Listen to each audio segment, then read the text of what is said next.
የጸጋ ታሪክ የሚያሳቅቀው እና ለመስማት የሚከብደው ታሪኳ እውነት ሆኖ ተገኝቷል። አሰላሙ አለይኩም ወረህመቱላሂ ወበረካቱ። ውድና የተከበራችሁ የፍቅር ጎጆ ቤተሰቦች እንዴት አደራችሁ? እንዴት ቆያችሁ? ሁላችሁንም እንደ ሰዓት አቆጣጠራችሁ ሰላም ሰላም ብያለሁ። ዛሬ እንግዲህ በሰዓቴ እንግዲህ አዲስ ቪዲዮ ይዤላችሁ መጥቻለሁ። አዲስ የሆናችሁ ሰብስክራይብ ላይክ በማድረግ እንድትገቡ በአክብሮት እጠይቃለሁ። ነባሮች ደግሞ ላይክ ሼር አድርጉ። ፈጽሞ ላይክ ሼር ማድረጋችሁ እንዳይረሳ ማለት ነው። ለእኔ ያበረታታኛል፣ አዳዲስ ነገር እንድሰራ ያደርገኛል። ብሎም ደግሞ ያው የተሻለ ነገር እንድሰራ ስለሚያደርገኝ ወይም በለኝ ላይ የተጨማሪ እንድሰራ ያደርገኛል ማለት ነው።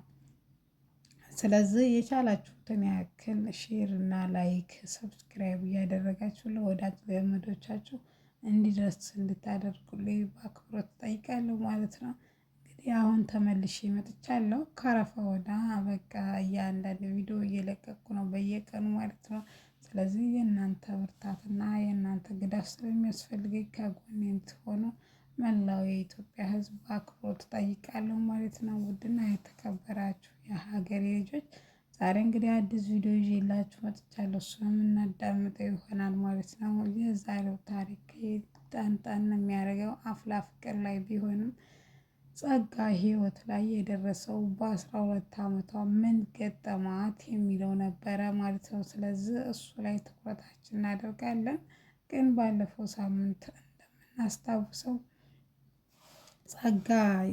እንደምናስታውሰው እንግዲህ ባለፈው ሳምንት የሄቨን ወይም ቦቼ ሄርሜላ ሆነው ዩናስ ሆነው ከኋላ ተደብቆ ሲያዳምጣቸው እሷም ሄቨን የምትባል ልጅ በጣም አናዳኛለች። አይን አውጣ ነው ብላ ስትመልሰው ቦቼ ምን እንዳለቻት እንድትነግረው ሲላት ቦቼን ስለማፈቅረው ካጠገቡ ልርቅ አልችልም፣ ስለዚህ አይም ሶሪ አለች ብላ ነበር እንትን ያለችው። ከዛ ዮናስ እውነቷን ይሆናል እንዲህ ምንድነው ይሄ የምሰማው ምናምን ብሎ ዮናስም አንተ ግን ልክህን ለምን አታውቅም? ሄቨን ማለት እኮ በጣም የተማረችና ምሁር ናት። ለእኛም ለተማር ነው የሚከብድ ጭንቅላት ነው ያላት እንኳን ላንተ ለመሀይሙ ለቆቆርሻጩ ሲል ቦቼም ትንሽ ከፋለውና ልክ ነህ እኔ መሀይም ነኝ ለምን ከመሀይም ጋር ብሎ ጥሎት ሲሄድም ሄርሜላ ግን ፍቅሯ ሳያመነታ አይቀርም እና ወደ እሱ ሳያደላባት አይቀርም ተከትለው ስታዋራው እሱ ግን ወፍ የለም ብሎ ወደ ቤቱ ሄዷል ማለት ነው። እንደውም ወንድሙ ሚኪን አግኝቶ የሆነውን ሁሉ ሲነግረው እና ቆይ ማን እንደዚህ እንደተናገረህ ማን አይቀርም ብሎ ወደ ትምህርት ቤት ስትመለስ ሄቨን አግኝቶ እንትና ሚኪ ሲጋተተው ሚኪ ዮናስን ሲጋተተው እሷ ልጅቷን አግኝቶ ልጅቷ ደግሞ እንግዲህ ወደ ማስታወስ መለስ ብላ ባለፈው ሳምንት የባህል ልብስ ለብሳ የተወዛወዙት እና ባለፈው ደግሞ እንቆቅልሽ አሸንፋ የሳመችውን እያስታወሰች ያለ ነበረ ማለት ነው። ስለዚህ እሷ ግን የመጀመሪያ ለምን እንሂድ ልሸኝሽ ሲላት አይ እኔ ማን ይቅርብኝ የሚፈልጉ ሰዎች አሉ፣ ስለዚህ እኔ ልቅርብ ስትለው ማናቸው ጀሪም ሄርሜላ እኔ ደግሞ እንደሰማሁት ከሆነ ተወዳት ነበር አሉ ብለዋለች። እሱም አዎ እወዳት ነበረ ግን እሷ ሚኪን ለማግኘት ነው የምትጠቀምብኝ ይላትና ታሪኩን ሲያጫውታት አይ እንደዛ እንደሆነ አላውቅም ነበር ፈጽሞ ብላ እሷን በሰራችው ጸጸት ወይም ሚኪና እንትና ሄቨን እንትና ባገናኘችው ትንሽ ጸጸት ተሰምቷት እንደዛ ትላለች ማለት ነው። ለማንኛውም ዛሬ እንግዲህ የነ ሄርሜላና የነ እንትና ታሪክ እዚህ ላይ ያቆምና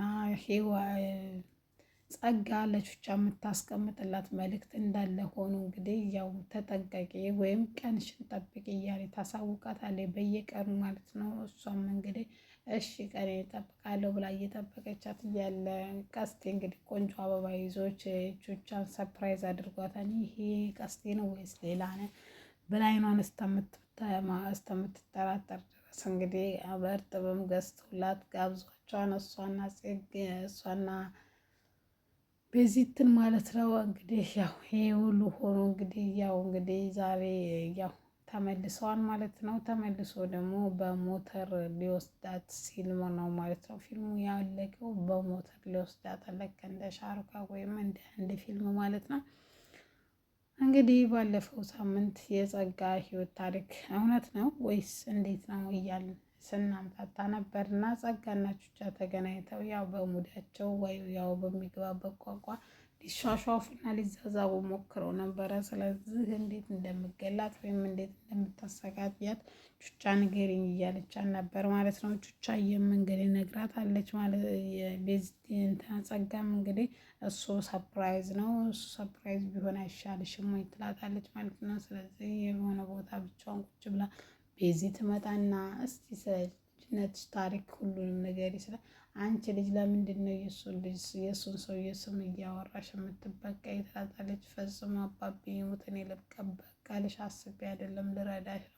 እስቲ ሆንሽውን ነገር ሁሉ ንገረኝ። አባትና እናትሽ እንደሞቱ እሱ ቤት ነው ወይ ያረፍሽ? ትላታለች። እሷም ታሪኳን እንዲህ ብላ ትጀምራለች። እምባዋ እየረገፈ ጉንጮቿ በእንባዎቿ አርሰው አዎ እናቴና አባቴ ሲሞቱ እሱ አስጠግቶ ነበር። ልክ እንደ አባቴና እንደ እናቴ ሲንከባከበኝም ነበረ።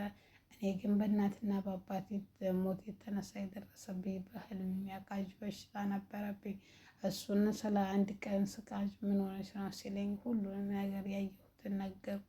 ስለዚህ እኔማ እኔ ቶሎ እኔ ጋንተኛ እኔ አባትሽ አይደለሁም እንደ አባትሽ እንድታይኝ ይፈልጋለሁ ይላታል። እሷም ታምነውና እሺ ብላ አብራው መተኛት ትጀምራለች። ይህም ለ15 ቀን ይቀጥላል። አንዴ ቀን ግን ሰውየው ጠጥቶና ሰክሮ ስለነበረ አንዴ ያከበሩ እንግዲህ ቆንጆና አማላይ የሆነች ልጅ እርጥብ ገላ ያላት ልጅ ትታየዋለች ማለት ነው። በዛም ላይ የማይታሰብና የማይወራና ዘግናኝ ነገር ይፈጸማል። እሷም እዚህ ላይ ነው ያቆመችው። መናገር አቃታት፣ አቅሙን አጣችው። ምክንያቱም ለቤዛ ራሱ መስማቱና ማዳመጡ አቅም አንሷት እያለቀሰች እየተንሰቀሰቀኝ ነበረ። ለሆነችውና ቦታው በነበረችው ልጅማ ምን እንደሚሰማት ከባድ ነው። እውነትም የሱን ስም አታንሱብኝ ማለት ያስብላታል። ምክንያቱም ልጅነቷን ቀምቷታል። ልጅነቷን ብቻ ሳይሆን እንቦቅቅልነቷን እናትና አባቷን ስታጣ መጠጊያ ያገኘው ያለችውንም ሰውዬ ነው ያሳጣት ማለት ነው።